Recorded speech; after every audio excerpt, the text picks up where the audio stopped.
un dossier sur la défense de la mer, conjoint entre vos deux ministères, celui de l'Outre-mer, donc Davy, Mugerin, et celui de la Défense avec Régis Chamagne. Je vais vous présenter rapidement. Davy, donc tu es diplômé de l'Institut Mines Télécom et de l'Université d'Assas. Tu fais carrière dans les télécommunications et tu t'es fait remarquer par ton engagement assidu dans les milieux souverainistes. Tu as grandi en Guadeloupe. Tu as étudié de près les problèmes qui s'accumulent dans ces morceaux de France, un peu partout sur la planète. Des territoires que tu décris comme une France ultra-périphérique. Et avec le GOUF, tu veux traiter ces problématiques au plus près du terrain. Donc merci d'être là. Régis, alors toi, tu as été d'abord pilote de chasse sur Mirage F1 et Mirage 2000. Breveté de l'École supérieure de guerre interarmée, tu as intégré le commandement de la défense et des opérations aériennes. Tu es devenu chef du renseignement de ce commandement et membre de l'état-major des armées. 27 ans de carrière dans l'armée, tu en es sorti colonel après avoir commandé la base aérienne de Bordeaux-Mérignac. Ton premier livre traite de doctrine stratégique, c'est l'art de la guerre aérienne. Et le deuxième s'appelle sobrement « Relève-toi », t'adresser bien évidemment à la France. Alors, on va passer sur les feuilles de route que ceux qui nous regardent pourront les lire directement sur le site. Est-ce que vous pouvez vous lancer, s'il vous plaît, nous présenter ce que vous allez mettre dans ce dossier sur la défense de la mer et des zones économiques exclusives? Oui, alors j'ai souhaité traiter ce dossier en priorité pour une raison simple, c'est que la France est actuellement le deuxième territoire maritime au monde et probablement le premier quand les accords de la Convention de Montego Bay seront totalement appliqués. Mais Diaye va expliquer tout ça, décrire notre zone maritime à travers les îles diverses et variées que la France possède dans le monde et expliquer ce qu'est une zone économique exclusive. Et ensuite, je mettrai un petit point de défense là-dessus. Tout à fait. Alors, merci. Donc, l'outre-mer reste pour moi l'angle mort, malheureusement, de la politique nationale, alors qu'on pourrait imaginer une France sur mer, parce qu'il y a quantité de territoires qui se situent dans les différents océans de la planète. Et malheureusement, la volonté politique de se préoccuper de ces territoires est absente. Et pourtant, ces territoires pourraient constituer un vrai élément de puissance pour la France, notamment via ce qu'on appelle la zone économique exclusive. Donc, pour faire un bref topo, la mer était un lieu qui était absent de toute souveraineté. Et donc, il y a eu des pourparlers, des discussions pour essayer de réguler les choses.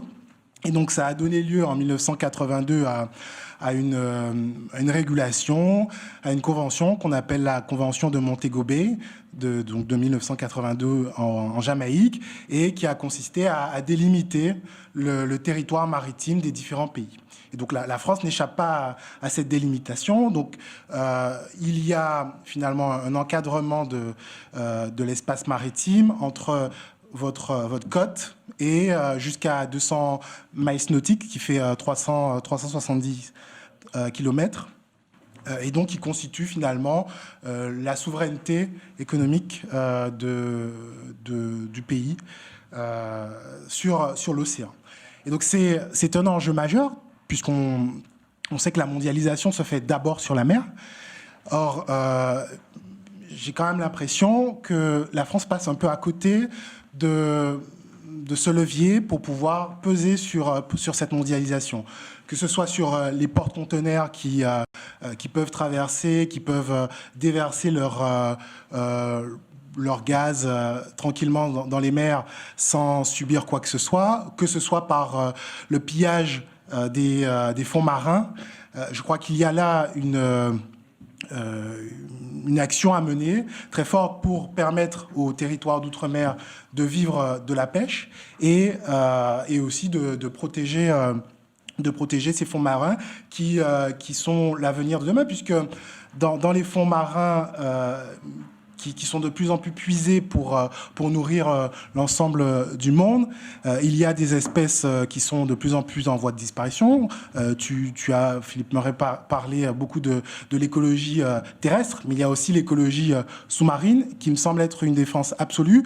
Et Et dans le cadre donc de cette mondialisation, on voit qu'il y a une pêche extensive et très productiviste dans le cadre aussi des accords de la politique exclusive de la pêche défendue par l'Union européenne.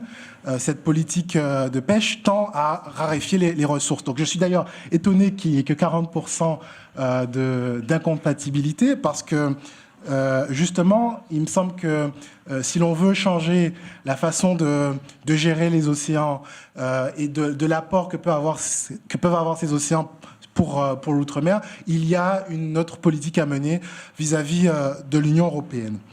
Et puis, je pense qu'il y a la nécessité de développer des vraies filières autour de la mer, pour que derrière les territoires qui manquent de filières, on parlait d'industrie, qui manquent de filières industrielles, mériteraient véritablement de se tourner vers la mer.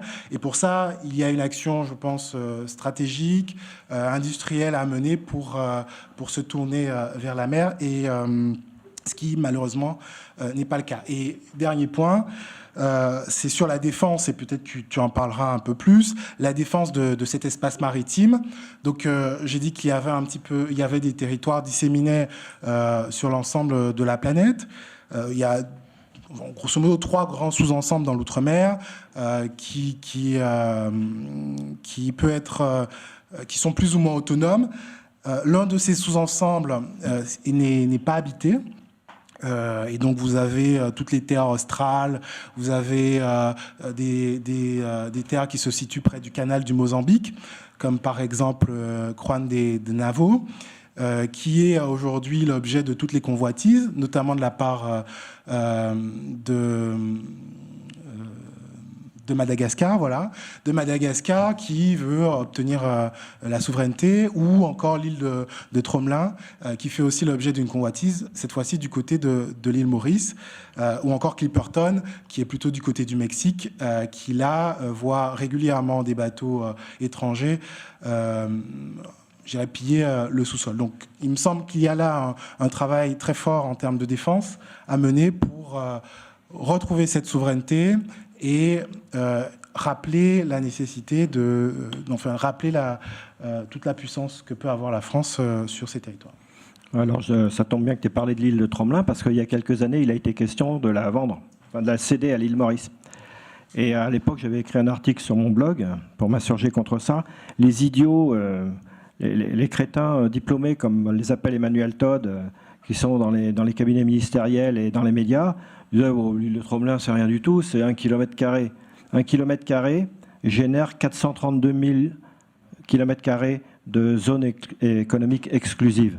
Et si on étend le rayon de 200 nautiques à 350 nautiques, selon la convention de Montego Bay, qui dit que si une île est sur un plateau continental, donc on peut étendre la zone de 200 à 350 nautiques, on passe donc des 432 000 km² à 1 322 000 km² pour un petit caillou dans l'eau. Donc ça vaut le coup.